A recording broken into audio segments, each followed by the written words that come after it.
Abuse in relationships is often a tragic secret that tears lives apart. 1 in 3 women are victims of domestic abuse. It is a tragedy that happens in every sector of society, regardless of class, race, religion, education, or gender. It is the victim's silence that becomes the abuser's greatest weapon, allowing the cycle of pain to continue. Children who witness abuse grow up believing it a normal part of relationships. Boys, seeing their mothers disrespected and battered, are more likely to grow up and do the same to their partners. Girls are more likely to grow up and find partners who abuse them. This cycle of domestic abuse and violence cannot be broken with silence. This is the story of a woman who went from victim to survivor, who found the strength and the voice to stop the abuse and break this cycle. I'm okay in my human form. That's just the calm before the storm. In my head it keeps raging on. Oh my brother, can you hear the song? Many years ago I had a dream. I sold my dream so I could eat. Now I'm eating and I have fun. I lost my soul and gained the world.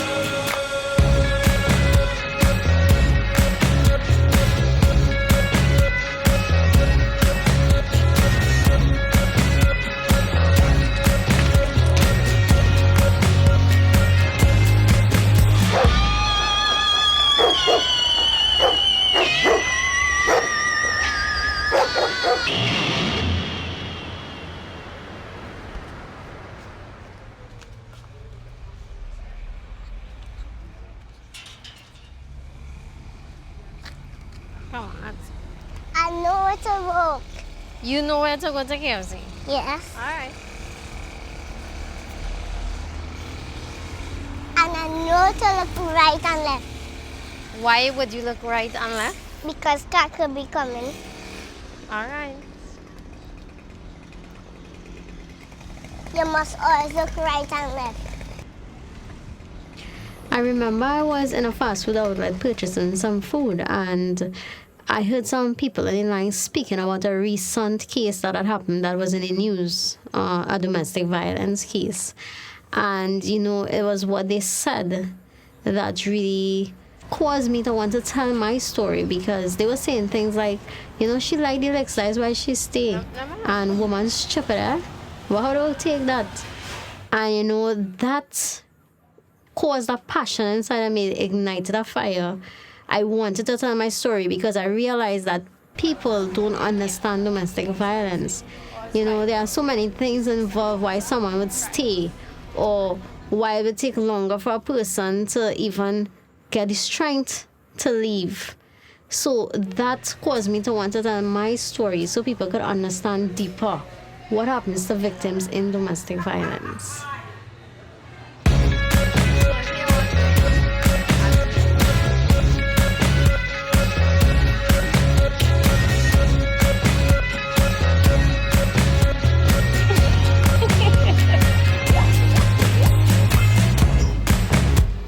What is that?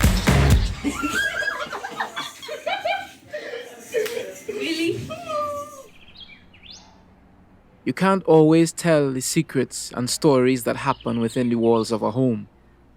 This home can tell the story of one woman's journey, from the pain and violence of an abusive relationship to strength and hope. I'm really excited about meeting my school friends today because I haven't seen them in a couple of years.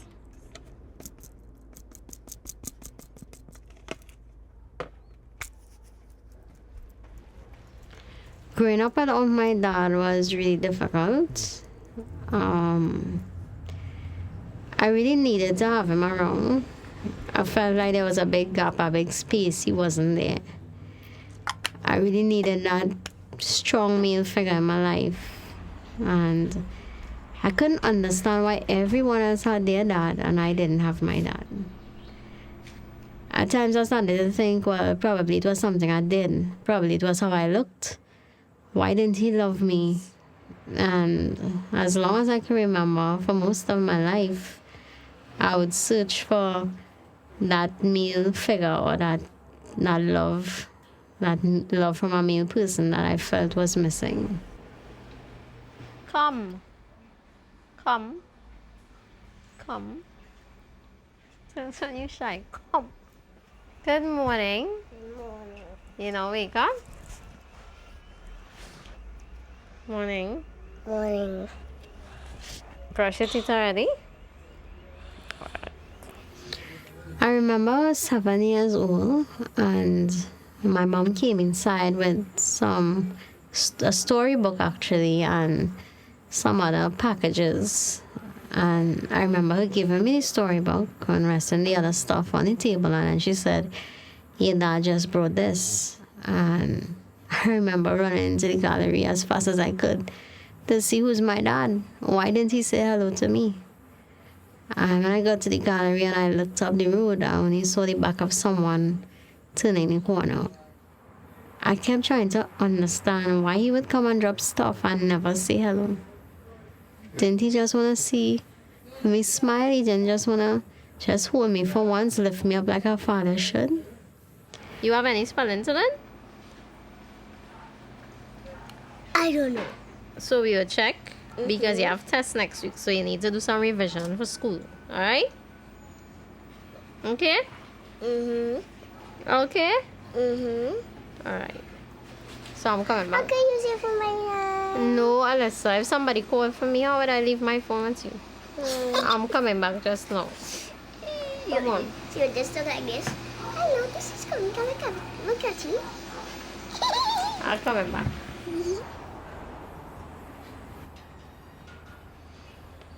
Every time I asked my mom about my dad, she would say that he's abroad. And that was it. She never really went into an explanation. Up until about 5 years ago, I strongly believed that I was unlovable. That it was something with me that caused people not to be able to love me. I remember at 14 years old, I was raped by an acquaintance. He was 25 years old. And that really impacted my life because I was very naive at that age. Didn't really know anything about sex and so on. And it hurt a lot. But what would have impacted my life even worse is I had this one friend that I truly trusted. And I told him, he was the only person I told that I had gotten raped. And his response to that was that he raped me as well. And then one day I started hating men. I remember having a whole whirlwind of feelings, betrayal, hurt, pain. Couldn't understand why men just couldn't love me again. That feeling kept coming. And I decided then and there that I would get back at all men. I started hating men and I started being very promiscuous. I used my body to control men, to manipulate them, to get back at them. I would do anything I had to hurt a man, like the way they hurt me. I remember Kamika would write some really beautiful poetry. You remember that, Kamika? Used to write very well. I didn't really think they were all that. No, they were great. And there's this particular one. You had a way of writing about persons who suffered injustices. And there's one with a female that you wrote. She was abused. She was sexually abused. And at the time, I really couldn't understand it because I didn't understand the experience. But I thought, wow. We walked to your house. I don't know what I was doing there. We went into your bedroom. We looked at the mirror because you were talking about yourself. I think you were doing some modeling too. Yeah. Yes, you're doing some modeling, right? And you had pictures of yourself stuck on the mirror. And I thought, wow, you know, Kamika is very focused. She's very beautiful. And she's very in touch with people's feelings. But I also told myself, I wonder if Kamika suffered any of this. But if she did, I can't even help her, you know, because I don't know what to do. Well, You know, it's kind of weird to hear you all say that because in my mind, I felt like everybody knew what was happening and everybody thought the worst of me. So I guess it's good to walk down memory lane and hear that you guys, you know, you actually saw me in a different light than what I actually saw in myself. That time it was difficult for me because I had gotten raped. While I was about 14 when I got raped. Right. And coming back to school was difficult, you know. And I didn't just get raped once, but I got raped a second time by somebody I trusted. So what you all guys didn't know is that I had made up my mind to really to take advantage of men. Wow. So that's why you would find that, you know, the boys being around me, I use that to my advantage to get whatever I want. I felt powerful knowing that I could do whatever I want, and like there were those little pawns in my hand. That's a serious type of objective, Kamiko. That's how it felt to me. At the age of 16 years old, I met a guy who I believed would protect me. He was in a gang. He was what we would call a bad boy. And I believe that his being in a gang and his whole persona would have protected me. I felt a sense of security and I started trusting him. However, that violence turned on me. And that was the first time I would have experienced physical abuse. Shortly after that relationship with the guy in the gang, I met my ex-husband. I met the person that I was going to marry. And, you know, I really felt like he was Prince Charming. But that relationship went from good to bad to worse. And what I thought would be the best years of my life turned out to be 20 years of hell. I had 2 children with him before we were married, and then I have 5 children in marriage, so altogether we have 7 kids, and the entire relationship was 20 years. When I first met my ex-husband, it was like a fairy tale. He made me laugh all the time. He was extra caring, extra loving. He seemed to always want to be around me all the time, every minute of the day. And for somebody who was lacking that male love, I felt like this was the one. However, that excessive love and excessive caring soon turned into almost like obsession. I couldn't do much things without him around. He would insist that he had to be there. He had to be with me everywhere. Everything I did, I had to account to him for everything I did. And then it was like I couldn't do anything right. Everything I did became a problem. It was always I didn't do it good enough, or it was completely wrong. I felt like I was under a microscope. He would criticize every single thing I did. Self-esteem, I started to doubt myself again. I started to think that I am doing something that is causing people not to love me. You know, at that time I didn't really realize that I was a victim of domestic violence. I really believe that I was doing something wrong. The abuse could take place like nearly every day, but it was different types. So verbal abuse, emotional abuse, that took place every day. He would always have something to say about myself, or about my body, or about my education. If it was not, it was about the way I dressed. If it wasn't that, then the physical abuse that could take place at least once a week. Once I gave him opposition to whatever it is he wanted done, physical abuse would take place. And sexual abuse, that took place every day. I didn't have a say when it came to that. It was whatever he wanted, whenever he wanted it. I remember many times I would cry during sex, and that never stopped him. Many times I would really think that I was useless. Sometimes I think that I should just die because, I would ask, how could I, a mother, just sit by and see my children being abused? I believe that everyone knew what was taking place in my community, especially people that were closest around our home, because once an episode was happening, there was a lot of noise. You would hear me screaming, there'd be a lot of cursing, you'd hear stuff being mashed up. He would come out in the yard, he'd talk very loud, he'd curse loudly, say derogatory things about me really loudly. And sometimes these things would happen 2 in the morning, 3 in the morning, during the day, 1 o'clock, 2 o'clock when it's quiet. And I know that my neighbors would hear, because sometimes I would see them peeping out. I'd see them watching and going back inside. Now, I don't blame them. I'm not upset with them. But I understand now that because of a lack of understanding of domestic violence, people don't really get involved. And it's because of all those experiences why I've chosen to speak up.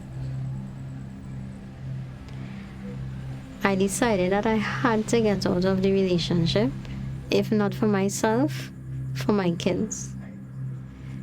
I knew it would have been hard, and the reality of leaving my marriage, it felt like a failure. And that was one thing I didn't want to feel like. But I knew that I had to do it. I had to do it for my children's sake. Because I couldn't allow them to live in that any longer.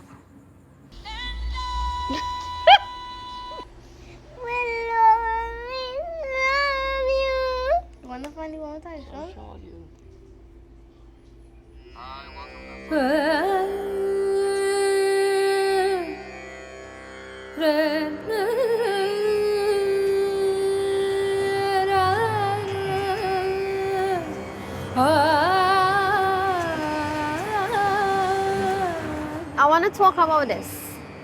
This is something that, this really bothers me, because in Trinidad, sometimes we make jokes, we make everything very comical. And domestic violence is a very serious issue. Sometimes we make things funny, or we use sarcasm in Trinidad, things like this. But what we really doing is sending subliminal messages. What we really doing is saying that it's okay. There's a problem, and the way to solve this problem is through violence. And this is why I say that we all play a part in domestic violence.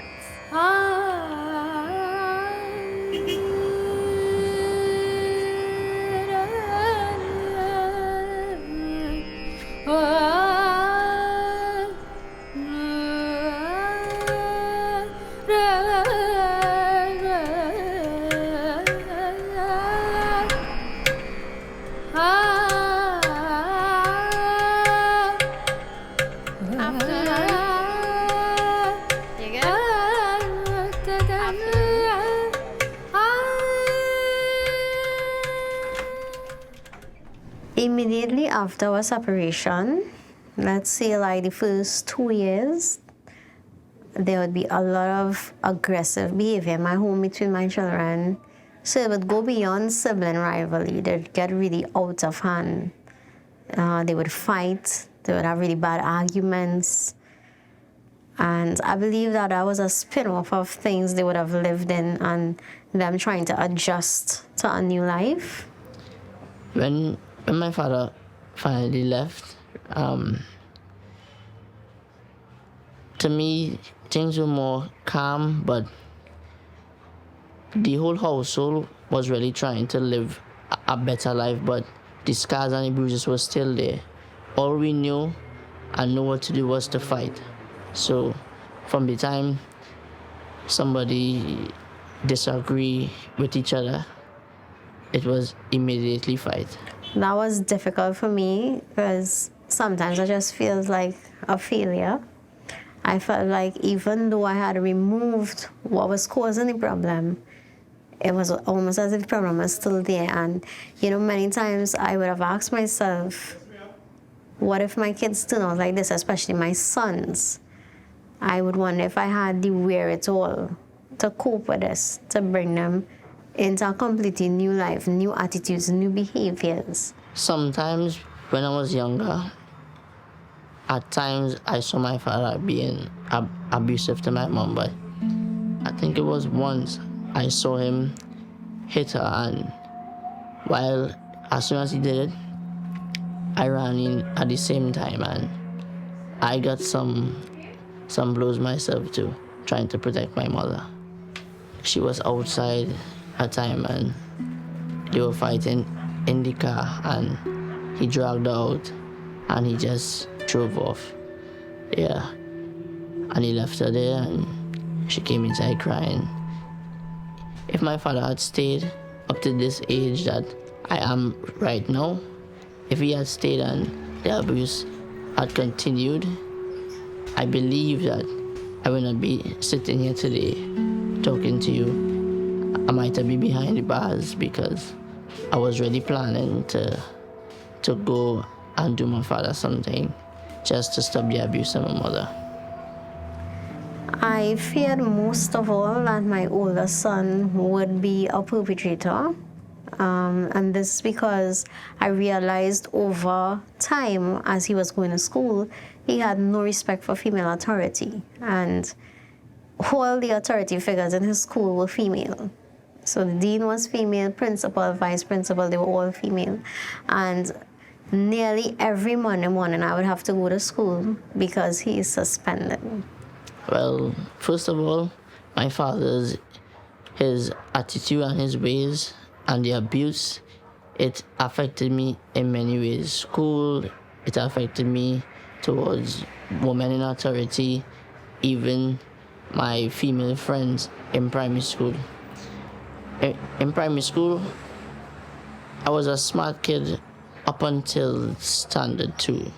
That is when the rage now started to come out, and at times he didn't want us to study. All he wanted us to do is clean and just listen to whatever he said to do, and that really affected my schoolwork, and my grades just started to drop each year, and it just couldn't go back up until I was in about Form 4. I started to really realize that I can't allow this to destroy my future. And with my female friends in primary school, I would always be fighting with them physically.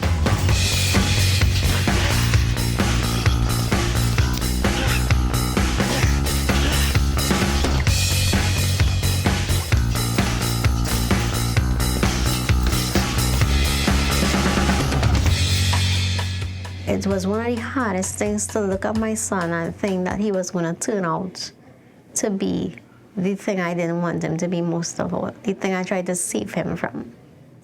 And that's why I always say that, domestic violence is a cycle, and it continues from one generation to the next.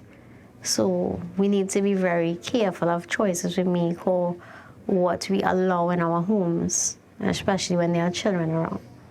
Well, as an older person now, as a teenager into my 20s, there were times that I wanted to lash out at them, but at the females. But every time I really wanted to, I just think of my father and what he used to do. And I really don't want to put myself there. I don't want to be like him. I just don't want to, so I really hold back myself. The most I might do is curse and say some words at times, which I believe I don't mean. I apologize after, but there was one time that I was so angry, and she was continue pushing and she was hitting me as well, and I was asking her to stop, but she was really angry as well too. She didn't really like what I did, and I got so angry. I hit her right on her shoulder here, and as I did it, I felt so bad.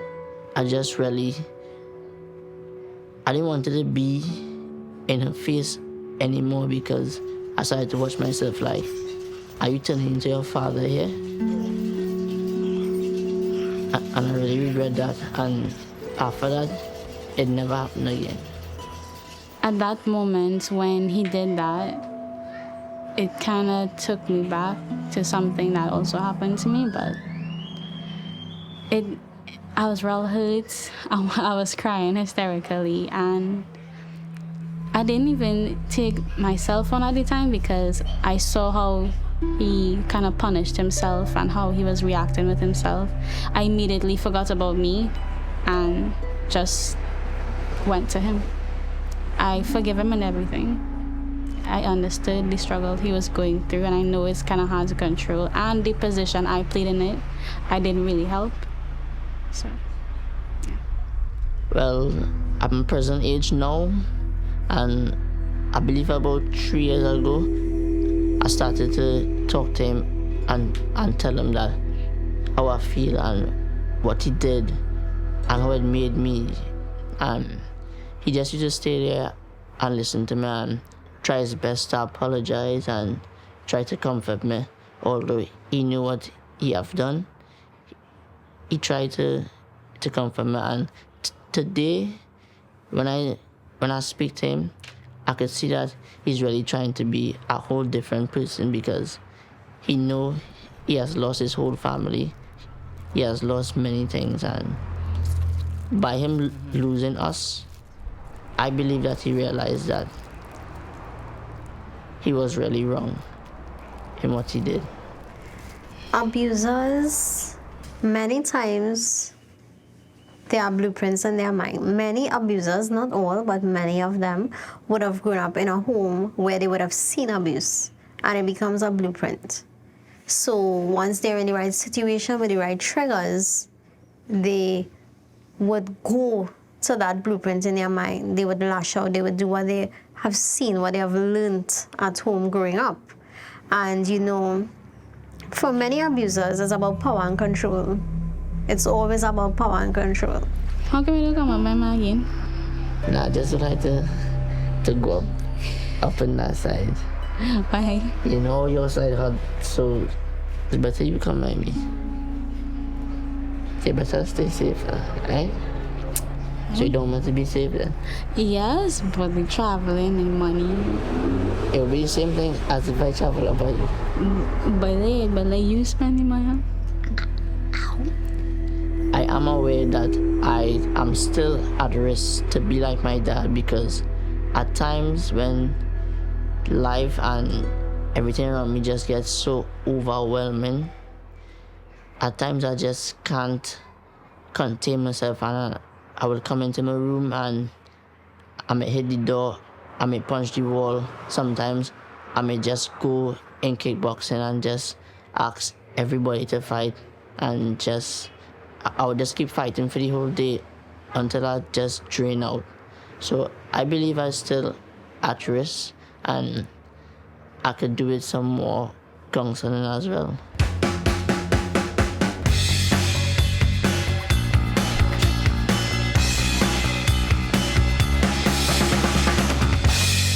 Just watching you over some time, and I'm proud of who you are, who you've become. Thanks. You remember when you say plenty trouble? Yeah. But I remember that. I'll be honest with you, for some time, like back then, I was really afraid. I thought that I would lose my son. Like when I say that, I thought I'd lose myself and all too. I was really afraid. I thought that one day the police will call me because they would have you arrested or something really bad would happen. But when I look at you today, I'm very proud of you. From my heart, I am proud of you. Thanks. And I really tried my best. I know you try your best, because I know if he wanted to, just like how many mothers just pick up and leave and go in the States and just didn't come back. And we had the opportunity to do it, and you just didn't do it. So I know at times you just feel like you're failing and stuff. And I just get angry sometimes when you're feeling so, because you didn't feel at all. Look, everybody's still here. You didn't leave and go nowhere. So you're seeing about us by yourself. We mightn't have all the flat screen and stuff right now, but everything will come in a time, and whoever out on the streets want to laugh and say whatever, I know you doing your best and I do my best as a young person. You're doing good. Well, I mean, I love to hear you say that, because I do feel sometimes like I'm feeling on parenting. I mean, I know I have good children, but sometimes it is difficult to be working, to be single, and to take care of 7 of you all, because each of you have a different personality, and each one of you require different kinds of attention. So it is be hard sometimes, but it's good to hear it coming from you, that, you know, you appreciate it and did well, and I want you to know I will never leave on it. No matter what opportunities, I never leave on it.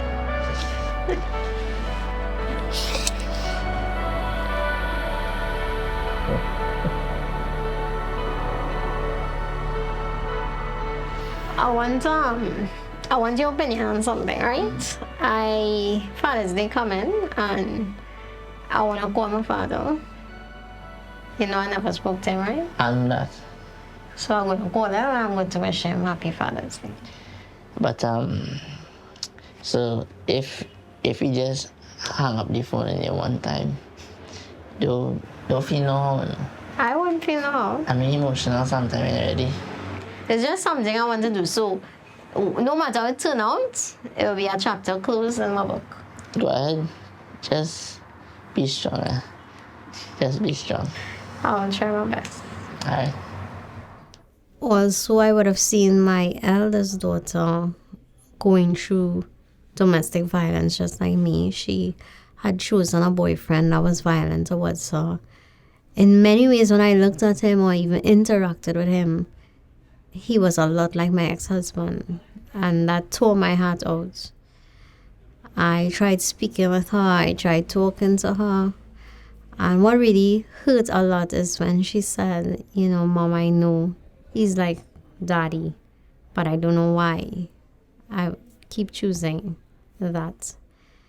And that really hurt me, and, you know, it hit me like a ton of bricks, because then I realized what I had done to my kids. Alright, so Mari, come Papa. Mari.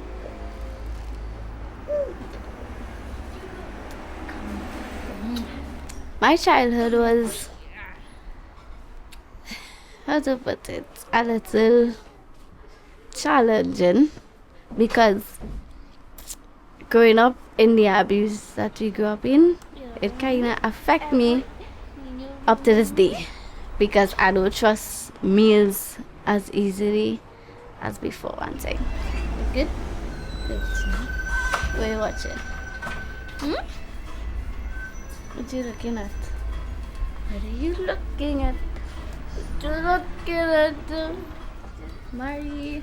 I saw my dad abuse my mom a lot of times. He even abused me at sometimes, my brothers, everyone. A lot of lash and kicks to my belly and stuff. That was the worst time ever. I found myself somebody similar to my dad, which is my son's dad, right? Maybe that's, I don't know why, but I just attached to my son's dad, and he was also abusive until I started to lash back, and then it was a brawl at all times. I decided that I was done with him when he, what did he do? I fight with him with my belly. Well, when my belly was bigger, we had a big fight, right? So we was literally fighting with my belly, and then I was like, this really not gonna work out. No. I am worried that my son could grow up to be like, I wouldn't say like his father, but he could grow up to being an abusive person. Because my father abusive, his father abusive, his grandfather's abusive. And yes, I worried, but I could only try my best and talk to him to pray that he wouldn't end up like that, because for females to go through that is not a nice thing at all. The effect it had on me from growing up in an abusive home was always finding myself attached to somebody like that. No matter if I try not to, I will unconsciously find another person like that. Go up and go down, go up and yeah. Even though my dad was difficult, I always wanted him around, because even though it was more abuse, it had special times with us. Both of us was very close. I was his eyeball, and as the years go by, everything just changed. He grew up in an abusive home as well. His mom used to abuse him, right? So even though he used to do that, I just had a love for my dad. And I still do have a love for my dad, because I will text him, he will text me, he will come and see me, we will go out and drive around. I still do, but I still love him, even though he did what he did, because he also grew up in an abusiveness from his mom. I used to play some... He has to play football with all that energy. I have never spoke to my dad about how he had make us go through what we went through. I never spoke to him about how he grew up either, because I'm really not sure why. I really didn't want to get into all the emotional stuff unless he wants to, then, because he knows what he do, because he always say he's sorry. He know what he did. So I don't want to bring it up to trigger any feelings in that kind of way. So I never bring it up ever. I just try to keep everything on a happy scale. Anything happy, we could talk about it. Keep it happy. Okay. Okay. Alright, so Marius. The question I would ask him is, if ever once he realized he abusing us and wanted to stop. That would be my question to him. If he ever, any time, realized what he was doing and wanted to stop, or even make an effort to stop. Come on, Mari. When I found out that my daughter was pregnant, I actually was with her at the doctor. She wasn't well, and she asked me to go with her to the doctor. Mommy going to work? So we were there, and the doctors, I remember the doctor saying he had something to tell her, but would she rather her mom step outside? So she said, no, whatever you have to tell me, you can tell me in front of my mom, it's fine. Right, and Mari was sweat. Look how Mari is. No, he looking cute. No. And he told her that she was pregnant.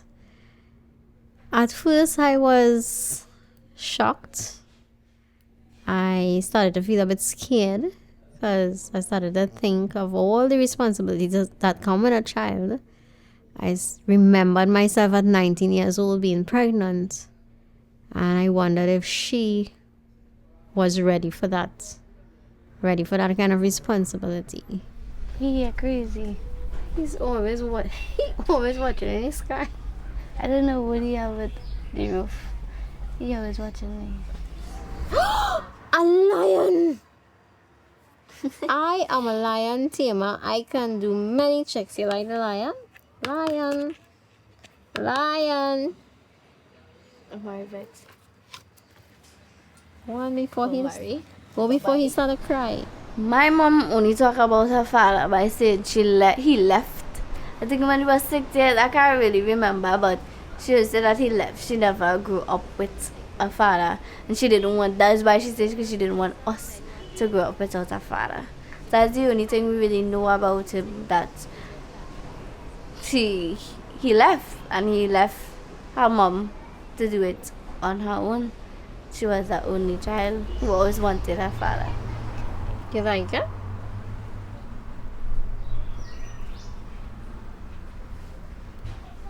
You don't know what I doing.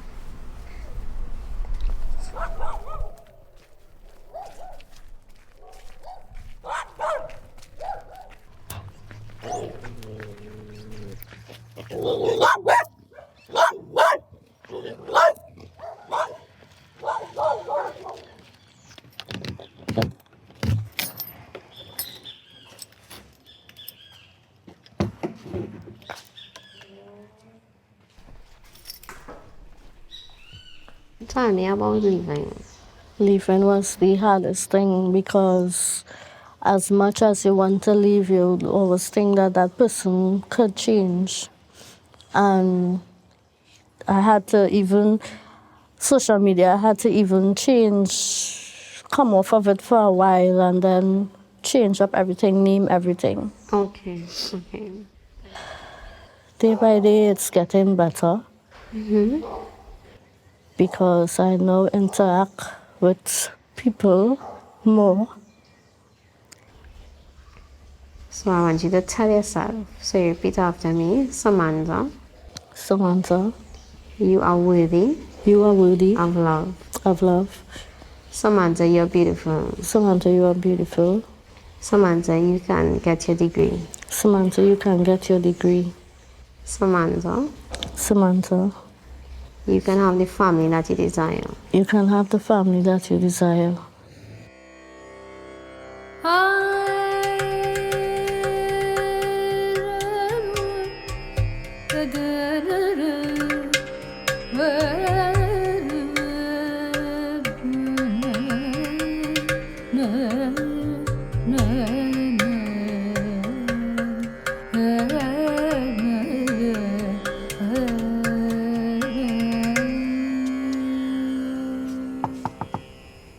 Natalie? Hi. Lika, thanks for coming. Yes, I know it takes kind of long. That's okay. I'm glad you came. No problems. I know it takes kind of long to reach. Oh, that's okay. At least you finally came. So what you up to? Nothing much. Come now. You want to have a seat? This is Mom and me. It's a baby. Nice. I like that. This is one of the favorite times of my life. Yeah, this is a nice one. Except for the shoes on sandals. Oh, okay. I don't know Yeah. why they just put in the shoes on sandals. This is Mom and me. She threw me a surprise birthday party at 11 years old. This is around 14 school days, always looking sad. Why? And this is when I used to model at 16 years old. Very nice. I really enjoyed this. This is a family picture when I got married. So that is Shanika, Daniel, Brandon, Jamal. And I was actually pregnant here with Ceres. Wow. And my ex-husband. Well, That's your man. yeah, Michael Jackson. This is Shanika's first birthday. Just 1 year old. Wow. She looks just like Omari there. You think so? This is her. She was begging for cricks. So as soon as she see cricks, she used to put out her hand. Very nice. That's cute. You know, it's funny you should bring all these pictures for me to see. Really? Because Mommy sent something for you. Okay. Have you ever seen your dad? No, only from the back. Would you like to see him? Of course. Okay. She did up this album for you. And he's in here on the first page. And he's not as good looking as Mommy, but you know, they resemble sort of. Okay. Yeah. So that's him with my two brothers.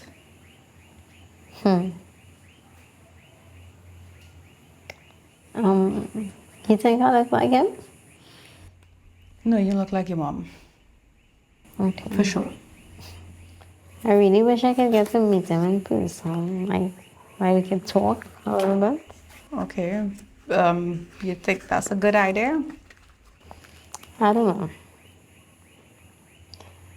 But I think I'll call him for Father's Day. What do you think? Well, prepare yourself for the worst. I mean, remember this is a man who knows about you and hasn't bothered to Yeah, I contact understand. you. So just, I mean, if the best happens, great. Yeah. But Well, I know I'll brace myself, but for me, it will be closure. I would connect a voice with a person now. At least, I know what he looks like. I understand that. Okay, well, good luck. Tell your mom this is really special. Like, I really appreciate this. I will. I'll treasure this.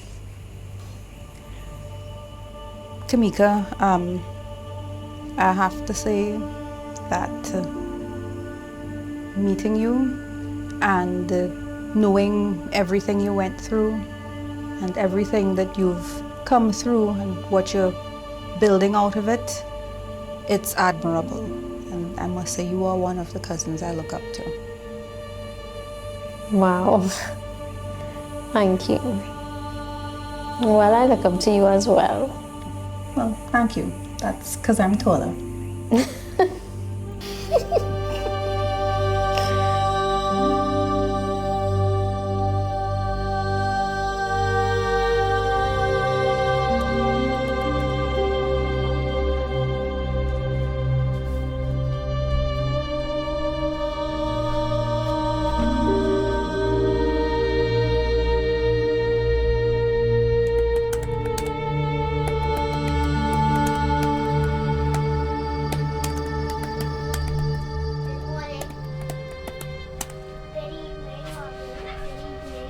Good afternoon. Good afternoon. Seriously? Hi, put your things outside. I'll come in just now, right? My foot is 5 feet killing me. Really? How was school? Go and put your things outside and I'll come just now. It doesn't go again. I'm not going to school. My mother always told me to forget about him. Stop trying to find my dad because he's someone that gives a lot of empty promises and she couldn't live on empty promises anymore. So she decided to take care of me on her own. Mommy, can I have some juice, please? You bought all you want to? Yes. Alright, I'll come. Then as I got older, I found a letter that my dad wrote her. And this letter would have been, I believe, right after she would have told him that I was pregnant. Where he told her that he wants nothing to do with her or this child that she's carrying. It's not his. And he has a family that lives abroad. And he's going to meet his family and he wants nothing to do with us. My mother is unaware that I found that letter. I never told her anything. And that remained with me for years. That he could just, even though he wanted to walk away from the relationship with my mom, whatever it is they had, how could you walk away from your flesh and blood? How could he not think for one day, what is she doing? And I know that he knows it's a she because he would have come before he actually left the country and dropped stuff. But didn't you ever just want to say hello to me? Didn't you just want to see what I look like? Just one time. Those are questions that forever will be in my mind.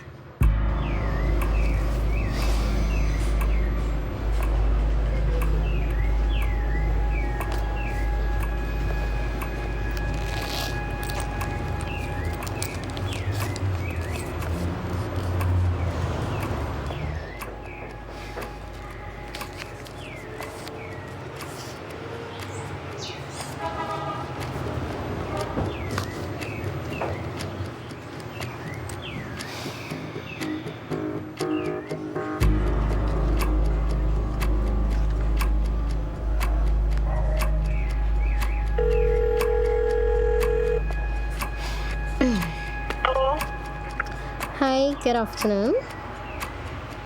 Hello? Hello. Hi, good afternoon. Yes, good afternoon. Can I speak to Eon, please? Oh, that is Sharon. Hello? Hi? Hello, is it Sharon? No, it isn't. I'm trying to get on to Eon. It's not Sharon. This is Ian speaking. This is Eon? Yes, it is. Hi. Hello. This is Kamika. Who the hell is Kamika?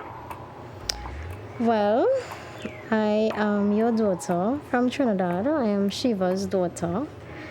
And I just really wanted to call you and wish you happy Father's Day. I don't know who the hell this woman is. I don't know who they're talking about. I don't know you. I don't know who you're talking about. Please. Telling me things that I don't know. Please. Today is Sunday. Today is Father's Day. I know it's Father's Day. I just really wanted to hear your voice. And you don't know anyone by the name of Shiva McClatchy, my mother? I don't know who you're talking about. Please. Who is... Who is Shiva? What's his name? Shiva what? Shiva McClatchy. Listen, miss, please, don't delude yourself. Whoever told you that or whoever it is, trying to be courteous. Today is Sunday, it's Father's Day. I don't want to hurt your feelings. I don't want, please, believe me. All right. So, Eon, I do apologize about that, but I still just want to say happy Father's Day to you. All right? Bye-bye. All right. Well, if you don't know Father's Day to your father and happy Father's Day to your relatives, please, I don't want to hurt your feelings. Today is a beautiful day here in New York. And it's I don't want to, please. I don't know who you are. I don't know who this person. It's okay. I still got to hear your voice, and that meant something to me, even if you don't remember or you don't want to own me. That's okay. Who you are. I really don't know who you are, and please, it's a pleasant day. And you have a good day as well. All right. Yes. All right.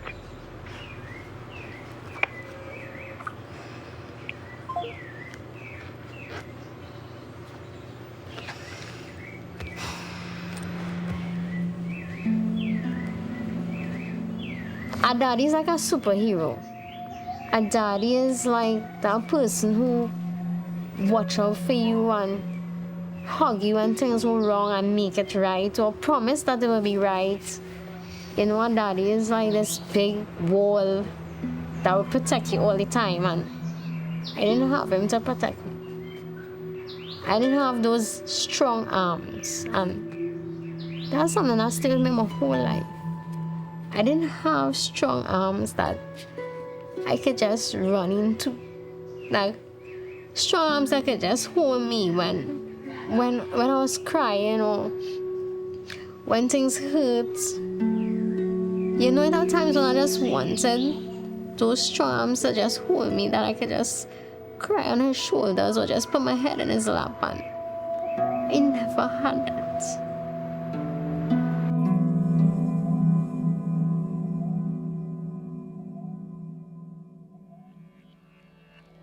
Ole, are we ready to go? Everybody ready?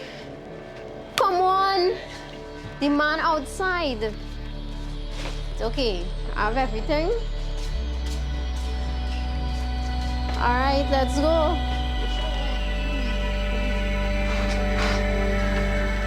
Doing a documentary impacted my kids in several ways. There were a lot of mixed emotions. Some of them were excited to hear that, we were going to be in a documentary, and children, they would have thought about, all their friends are going to see this and stuff like that. But then when they realized the depth of the documentary and what was really required, there were times they were a bit shy, and they felt like, Mommy, do we really have to say that on camera? Things like that. I guess they would have wondered, what their friends may have thought and stuff. The younger ones, they were just happy to do it. It didn't really matter to them. The first two, when I explained to them what it would be about and the reason that we needed to do the documentary, they then were a lot more willing to open themselves up and, allow you all to see us for who we truly are.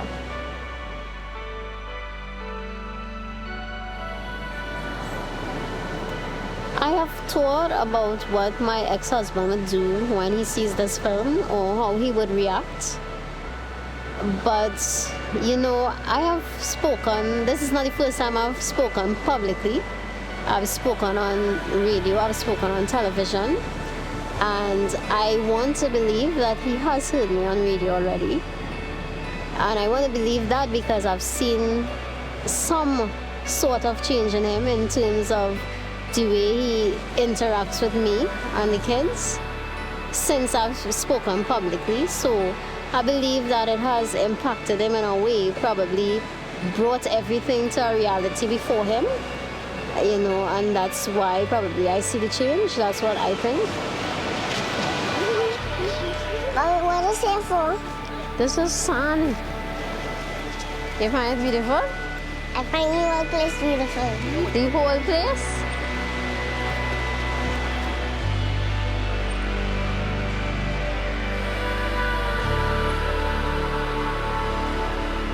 Today, when I search myself, I know that I have truly forgiven my ex-husband for everything that would have happened in a marriage. How do I know I've forgiven him? I'm able to speak to him or interact with him with peace in my heart. I'm able to truly want the best for him in his life. And I truly understand now that he was also a victim. I'm not making excuses, but I'm saying that, I understand that he was just a victim.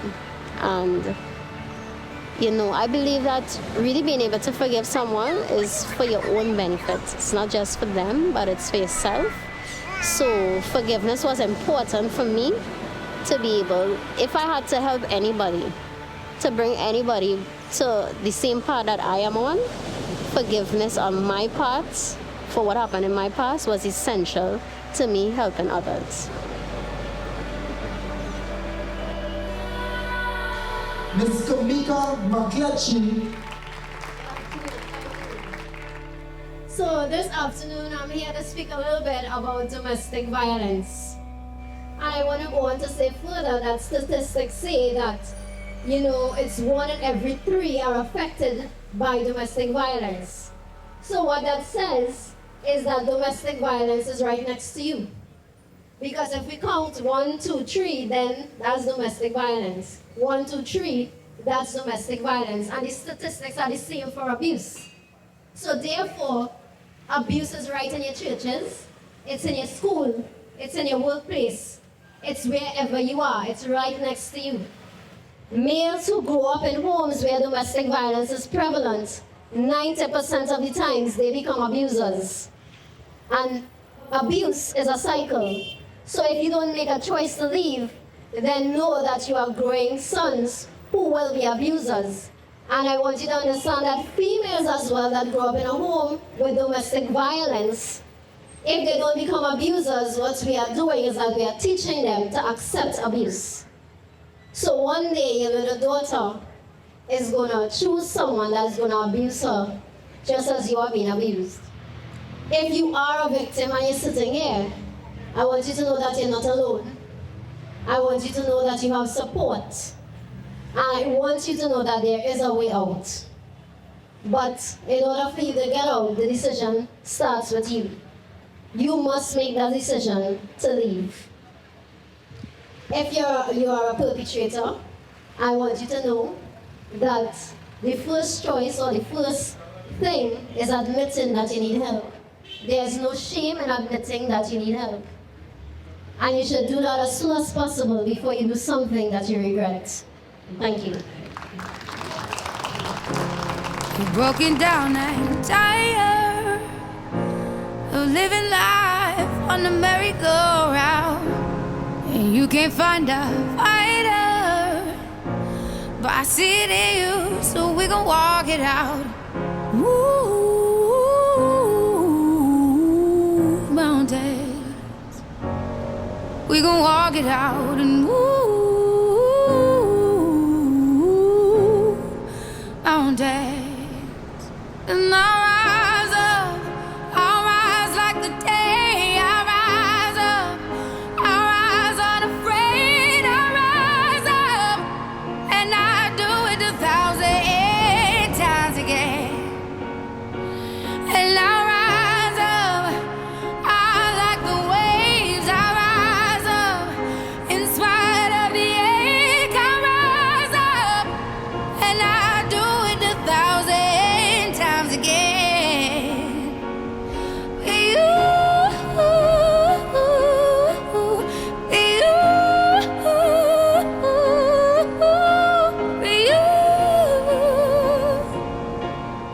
You.